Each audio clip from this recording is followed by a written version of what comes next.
안녕하세요. 삶의 깊은 성찰과 지혜를 나누는 시간입니다. 오늘 우리는 현대사회의 소음과 분주함 속에서 많은 이들이 간절히 찾고 있는 마음의 평안이라는 주제로 여정을 떠나보려 합니다. 이 이야기에 귀 기울이시는 모든 분들의 삶에, 그리고 그 가정 위에 하나님의 따뜻한 위로와 평강인을 함께 하시기를 먼저 기도합니다. 만약 오늘 이 이야기가 당신의 마음에 울림을 준다면 그 은혜를 주변의 소중한 이들과 함께 나누어 보시는 것은 어떨까요? 이 따스함이 더 널리 퍼져나갈 때 우리 모두의 삶은 더욱 풍요로워질 것입니다. 당신의 나눔을 통해 하나님의 사랑이 전해지길 소망합니다. 인생이라는 항해에서 우리는 예측할 수 없는 폭풍우를 만날 때가 있습니다. 도저히 감당할 수 없을 것 같은 거대한 파도가 쉴 새 없이 밀려올 때 우리는 길을 잃고 절망에 빠지기도 합니다. 제 삶에도 그런 순간이 있었습니다. 앞으로 어떤 일이 닥칠지 한치 앞도 보이지 않고 모든 것이 무너져 내리는 듯한 폭풍 속에서 하나님 외에는 아무도 볼 수 없는 마음 가장 깊고 고요한 곳에 이해할 수 없는 평안이 조용히 자리 잡고 있었습니다. 그것은 상식적으로 설명할 수 없는 이성 너머의 평화였습니다. 우리 그리스도인들은 그리스도의 몸된 지체입니다. 그렇기에 이 세상 누구보다 먼저 긍휼과 연민을 보여주어야 할 사람들입니다. 우리에겐 긍휼히 여기라는 주님의 명령이 주어졌고 우리의 도움이 필요한 사람은 언제나 주변에 있기 마련입니다. 우리 마음 깊은 곳의 평화에 대한 갈망을 채워주실 수 있는 분은 오직 예수 그리스도 한 분뿐입니다. 하지만 솔직히 말해 우리가 사는 세상과 우리 자신의 마음속에서조차 평화를 찾아보기 어려울 때 우리는 쉽게 낙심하곤 합니다. 우리는 국가 간의 평화, 세계 평화를 염원합니다. 그러나 저는 예수님께서 그보다 한 개인의 평화, 우리 각자의 내면 깊은 곳에서 시작되는 평화를 더 중요하게 여기신다고 믿습니다. 물론 이 세상은 평화를 이루어야 합니다. 하지만 여러분, 우리 한 사람 한 사람의 마음에 먼저 평화가 깃들 때 그 평화가 마침내 우리 사회와 문화 속으로 흘러 들어간다는 사실을 알고 계십니까? 모든 것은 시작해야 할 곳에서 시작되어야 합니다. 바로 나라는 한 개인의 마음속 평화에서부터 말입니다. 하나님께서 주시는 이 평화는 크게 세 가지 방식으로 우리 삶에 영향을 미칩니다. 오늘 이 세 가지 평화에 대해 함께 나누며 그 의미를 깊이 새겨보고자 합니다. 첫째, 우리는 하나님과의 화평을 누릴 수 있습니다. 로마서 5장 1절은 이렇게 말씀합니다. 그러므로 우리가 믿음으로 의롭다 하심을 받았으니 우리 주 예수 그리스도로 말미암아 하나님과 화평을 누리자. 신학자 레이 스테드먼은 이 하나님과의 화평에 대해 이렇게 설명했습니다. 우리의 마음이 평안한 상태, 즉 고요함과 용기를 갖게 되는 것입니다. 현대적인 용어로 표현하자면 사기가 충만해진 상태라고 할 수 있습니다. 우리는 하나님과 그분의 평화 안에서 높은 사기를 유지하며 어떤 어려움에도 맞설 준비가 됩니다. 그리스도와 함께라면 어떤 험난한 길도 두렵지 않기 때문입니다. 오늘날 우리 사회를 둘러보면 바로 이 높은 사기, 즉 긍정적이고 희망적인 마음가짐이 사라져버린 것처럼 보이지 않습니까? 우리는 우리가 추구하는 내면의 평화가 환경이나 상황에서 비롯되는 것이 아님을 종종 잊어버립니다. 세상의 모든 전쟁에서 승리하여 두 손을 높이 들고 승리의 함성을 외친다 해도 만일 우리 마음에 하나님과의 화평이 없다면 진정한 평화를 누릴 수 없습니다. 하나님과의 화평은 예수 그리스도께서 하늘 보좌를 버리고 이 땅에 오셔서 하나님이시며 인간이신 모습으로 하늘과 땅 사이의 십자가에 달리심으로써 우리에게 주어졌습니다. 그분은 우리를 하나님과 분리시켰던 죄의 대가를 온전히 치르셨습니다. 예수님께서 우리의 모든 죄를 짊어지시고 없애주셨습니다. 우리가 그분을 믿고 신뢰할 때 우리는 용서받고 우리의 죄는 깨끗이 지워집니다. 그리고 비로소 우리는 하나님과 깊은 관계를 맺을 수 있게 됩니다. 그때 우리는 선언할 수 있습니다. 믿음으로 위롭다 하심을 받았으므로 나는 하나님과 화평을 누린다. 우리가 앞으로 나눌 다른 종류의 평화를 알기 위해서는 반드시 이 지점에서 시작해야 합니다. 혹시 아직 하나님과 화평을 이루지 못하셨다면 잠시 멈춰서서 스스로에게 질문해 보십시오. 그 길은 결코 어렵지 않습니다. 다만 결단이 필요할 뿐입니다. 십자가 앞에서 당신의 죄 문제를 해결하겠다고 결심하고 모든 것을 예수님께 맡기며 용서를 구하십시오. 그리고 그분을 당신의 마음의 주인으로 모셔 드리십시오. 그 즉시 하나님 아버지와의 관계가 회복될 것입니다. 그리하여 우리는 성경의 약속처럼 어려울 때에 도우심을 얻기 위해 은혜의 보좌 앞에 담대히 나아갈 수 있게 됩니다. 얼마나 놀라운 은혜입니까? 둘째, 우리는 하나님으로부터 오는 평안을 경험할 수 있습니다. 요한복음 14장 27절에서 예수님은 이렇게 말씀하셨습니다. 평안을 너희에게 끼치노니 곧 나의 평안을 너희에게 주노라. 내가 너희에게 주는 것은 세상이 주는 것과 같지 아니하니라. 너희는 마음에 근심하지도 말고 두려워하지도 말라. 예수님께서는 당신의 십자가 처형이라는 가장 폭력적이고 끔찍한 순간을 바로 눈앞에 두고 이 말씀을 하셨습니다. 모든 것이 순조로울 때 평안을 누리는 것은 누구나 할 수 있습니다. 가정이 화목하고 건강하며 재정적인 어려움이 없고 자녀들이 속을 썩이지 않을 때 마음이 평화로운 것은 어쩌면 당연한 일입니다.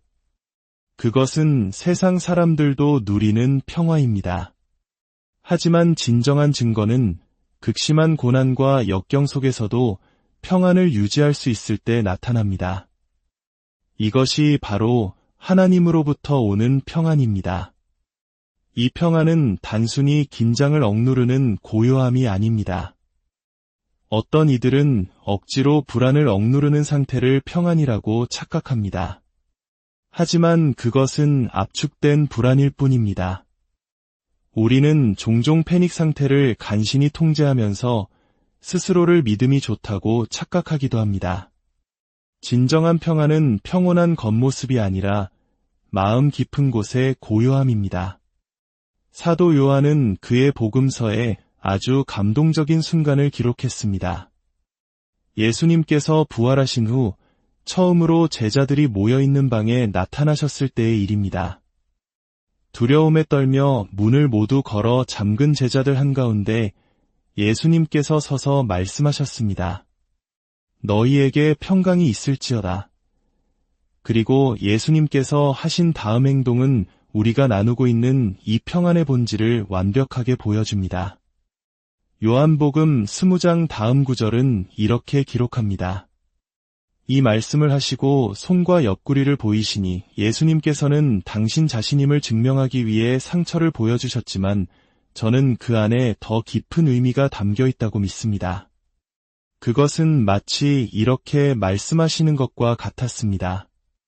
바로 이 상처들 때문에 내가 너희에게 평강을 줄 수 있는 것이다. 십자가에서의 그분의 죽음이 우리가 그토록 간절히 갈망하는 평안을 우리에게 주실 수 있는 길을 열어주신 것입니다. 마지막으로 가장 놀라운 소식은 이것입니다. 셋째, 우리는 하나님의 평강을 소유할 수 있습니다. 빌립보서 4장은 이에 대해 말씀합니다. 아무것도 염려하지 말고 다만 모든 일에 기도와 간구로 너희 구할 것을 감사함으로 하나님께 아뢰라. 그리하면 모든 지각에 뛰어난 하나님의 평강이 그리스도 예수 안에서 너희 마음과 생각을 지키시리라. 사도 바울에 따르면 하나님의 평강은 마치 우리 마음의 문 앞에서 밤낮으로 보초를 서는 파수꾼이나 군인처럼 행동합니다. 우리의 마음과 생각은 죄책감, 걱정, 이협, 혼란, 불확실함과 같은 적들로부터 끊임없이 공격을 받습니다. 바울은 하나님께서 우리의 마음과 생각을 지키길 원하시며 우리가 우리 자신을 그분께 맡길 때 그분의 평강으로 우리 마음을 지켜주신다고 말합니다. 저는 이 그림을 참 좋아합니다. 제 마음문 앞에 하나님의 군인이 서서 제 평화를 파괴하려는 온갖 잡념과 불안이 들어오지 못하도록 막아주는 모습. 얼마나 든든합니까? 그렇다면 이 놀라운 하나님의 평화를 우리 삶 속에서 어떻게 가꾸어 나갈 수 있을까요?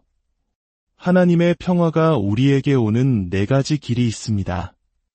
바로 성령, 하나님의 아들 예수님, 하나님의 말씀, 그리고 기도입니다. 먼저 성령을 통해 오는 평화입니다. 예수님께서는 하늘로 돌아가셔야 한다고 제자들에게 말씀하시면서 그것이 오히려 제자들에게 더 좋은 일이라고 하셨습니다. 왜냐하면 그분이 가시면 그분의 자리를 대신할 성령님을 보내주실 것이기 때문입니다. 예수님께서 이 땅에 계실 때는 인간의 몸이라는 한계 안에 계셨기에 한 번에 한 곳에만 계실 수 있었습니다. 하지만 성령님은 그렇지 않습니다. 성령님은 예수를 믿는 모든 사람의 마음속에 들어와 거하시며 우리가 어디를 가든 무엇을 하든 어떤 일을 겪든 우리와 함께 하십니다. 성령의 열매는 사랑과 희락과 화평입니다. 우리 안에 성령님이 계실 때 우리는 평화를 누릴 가능성을 갖게 되며 성령께서 우리 삶을 다스리실 때 평화는 필연적인 결과로 나타납니다. 둘째, 하나님의 아들, 예수 그리스도를 통해 오는 평화입니다. 예수님은 친히 세상에서는 너희가 환난을 당하나 담대하라. 내가 세상을 이기었노라 라고 말씀하셨습니다. 그분께서 우리에게 주시는 평화는 세상이 주는 것과 근본적으로 다릅니다. 욥기 34장 29절에는 이런 놀라운 질문이 있습니다. 주께서 평온하게 하시면 누가 감히 문제를 일으키겠는가? 하나님께서 우리 마음에 고요함을 주시면 그 어떤 것도 우리의 평화를 흔들 수 없다는 강력한 선포입니다. 셋째, 하나님의 말씀을 통해 오는 평화입니다. 성경에서 가장 긴 장인 시편 119편은 거의 모든 구절이 하나님의 말씀을 찬양하는 내용으로 가득 차 있습니다. 그리고 그 마지막 부분에서 다윗은 이렇게 노래합니다. 주의 법을 사랑하는 자에게는 큰 평안이 있으니 그들에게 장애물이 없으리이다. 하나님의 말씀인 성경이야말로 우리 평안의 열쇠입니다. 삶이 힘들고 무엇을 해야 할지 모를 때 하나님의 말씀을 더 깊이 묵상해 보십시오. 말씀의 구절들은 우리 삶에서 불안이라는 테러에 맞서는 강력한 무기가 되어줄 것입니다. 마지막으로 기도를 통해 오는 평화입니다. 빌립보서 4장은 아무것도 염려하지 말고 오직 모든 일에 기도와 간구로 나아가라고 권면합니다. 우리 삶에는 3개의 원이 있다고 생각할 수 있습니다. 첫째는 염려의 원입니다. 이 원 안에는 무엇이 들어가야 할까요? 성경은 아무것도 없다고 말합니다. 둘째는 기도의 원입니다. 이 원에는 무엇이 들어가야 할까요? 모든 것입니다. 셋째는 감사의 원입니다. 이 원에는 하나님께서 우리에게 행하신 모든 일이 들어갑니다. 아무것도 염려하지 않고 모든 일에 기도하며 어떤 일에도 감사할 때 우리 마음속에는 결코 흔들리지 않는 고요한 중심이 세워집니다. 몇 해 전 저는 시카고에서 열린 한 콘퍼런스에 참석했습니다. 일정을 마치고 다음날 아침 일찍 비행기를 타기 위해 새벽 2시 반에 모닝콜을 마쳐두고 공항으로 향했습니다. 하지만 공항에 도착하니 비행기가 거대한 폭풍우 때문에 2시간이나 연착된다는 소식을 들었습니다. 항공사 직원은 제게 컴퓨터 화면을 보여주었는데 시카고 전체가 거대한 붉은 폭풍의 소용돌이 안에 갇혀 있었습니다. 말 그대로 폭풍의 눈 한가운데 있었던 것입니다. 저는 편안한 의자에 앉아 커피를 마시며 컴퓨터 작업을 시작했습니다. 창밖으로는 유리창이 흔들릴 정도로 거센 비바람이 몰아치고 있었습니다. 바로 그 순간 저는 한 가지 진리를 깨달았습니다. 저는 분명 폭풍의 한가운데 있었지만 안전한 건물 안에서 완벽하게 보호받고 있었습니다. 저는 폭풍 속 안식처에 있었던 것입니다. 그때 시편의 한 구절이 떠올랐습니다. 내 마음이 약해질 때에 땅 끝에서부터 주께 부르짖으오리니 나보다 높은 바위에 나를 인도하소서. 주는 나의 피난처시요 원수를 피하는 견고한 망대이심이니이다. 제 삶의 수많은 개인적인 폭풍 속에서 주님은 셀 수 없이 저의 피난처가 되어주셨습니다. 도저히 감당할 수 없을 것 같았던 그 순간들에도 제 마음 깊은 곳에는 이해할 수 없는 조용한 평화가 있었습니다. 그것은 이성을 초월한 모든 지각에 뛰어난 하나님의 평강이었습니다. 하나님은 바로 이 평강을 우리 모두가 누리기를 원하십니다. 진정한 평화는 우리 안에만 머무는 것이 아니라 밖으로 흘러넘쳐야 합니다. 그것이 바로 긍휼의 모습으로 나타납니다. 긍휼은 지금 이 순간 내 손에 들린 것이 무엇이든 그것으로 다른 사람을 돕는 것입니다. 그것이 돈이든 재능이든 격려의 말이든 함께 울어줄 어깨이든 상관없습니다. 예수님께서 들려주신 선한 사마리아인의 비유보다 긍휼이 무엇인지를 더 잘 보여주는 이야기는 없습니다. 이 이야기 속에서 우리는 긍휼을 실천해야 할 책임 앞에 선 다양한 인물들을 만납니다. 어떤 율법사가 예수님을 시험하여 묻습니다. 선생님, 제가 무엇을 하여야 영생을 얻으리이까? 예수님께서 율법에 무엇이라 기록되었느냐고 되물으시자 그는 내 마음과 목숨과 힘과 뜻을 다하여 주 너의 하나님을 사랑하고 또한 내 이웃을 내 자신같이 사랑하라는 구절을 막힘없이 암송합니다.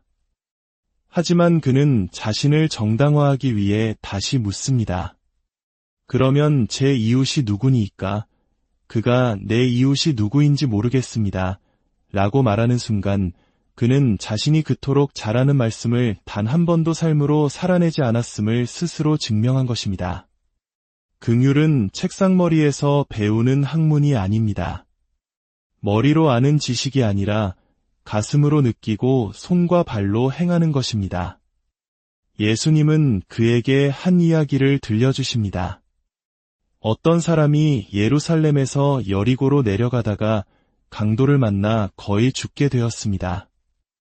그 당시 유대인들에게 존경받던 제사장이 그 길을 지나가다가 그를 보고 피하여 지나갔습니다. 성전에서 봉사하던 레위인도 마찬가지였습니다. 그들은 율법에 따라 시체를 만지면 부정해진다는 규정 때문에 혹은 강도들이 아직 주변에 있을지 모른다는 두려움 때문에 고통받는 사람을 외면했습니다.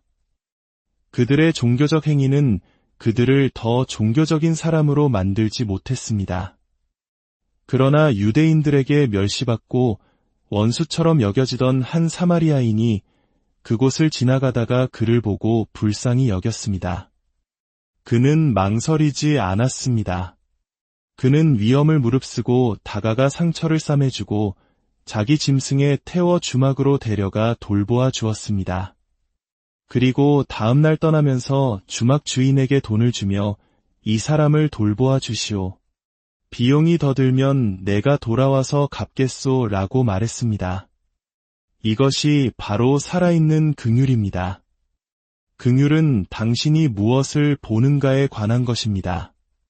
제사장과 레위인도 그 사람을 보았지만 오직 사마리아인만이 그의 고통을 진정으로 보았습니다. 우리는 때로 우리 사회의 노숙인이나 어려운 이웃들을 보지 않으려고 했습니다. 어떻게 도와야 할지 모르기 때문에 혹은 그들을 마주하는 것이 불편하기 때문에 우리는 애써 시선을 돌립니다. 하지만 우리가 그들의 고통을 진정으로 보지 않는 한 우리는 결코 그들을 도울 수 없습니다. 긍휼은 당신이 무엇을 하는가에 관한 것입니다. 동정심은 느끼는 감정이지만 긍휼은 실천하는 행동입니다. 선한 사마리아인은 위험을 감수하고 자신의 시간과 돈과 노력을 들여 행동했습니다. 진정한 사랑에는 언제나 희생이 따릅니다. 이야기를 마치신 예수님은 율법사에게 물으셨습니다. 내 생각에는 이 세 사람 중에 누가 강도 만난 자의 이웃이 되겠느냐? 대화의 초점은 누가 나의 이웃인가? 에서 내가 누구의 이웃이 되어줄 것인가? 로 바뀌었습니다. 율법사는 차마 사마리아인이라는 단어를 입에 올리지 못하고 이렇게 대답했습니다. 자비를 베푼 자니이다. 그러자 예수님께서 그에게 그리고 오늘 우리 모두에게 말씀하십니다. 가서 너도 이와 같이 하라. 이 세상의 엄청난 필요 속에서 우리 그리스도인들은 그리스도의 몸입니다. 우리는 마땅히 긍휼을 보여주어야 할 사람들입니다. 당신이 오늘 이 자리에서 어떤 어려움 가운데 있든지 진정한 선한 사마리아인은 바로 주 예수 그리스도이심을 선포합니다. 그분은 당신이 상상할 수 없는 사랑으로 당신을 사랑하시며 당신을 향한 그분의 긍휼은 끝이 없습니다. 그분은 당신이 상처 입고 망가진 모습 그대로 머물기를 원치 않으십니다. 그분은 당신을 일으켜 세워 당신 또한 다른 이들에게 긍휼을 베푸는 제자가 되기를 원하십니다. 사랑하는 여러분, 오늘 이 시간 우리 마음속에 모든 지각에 뛰어난 하나님의 평강이 가득하기를 축복합니다.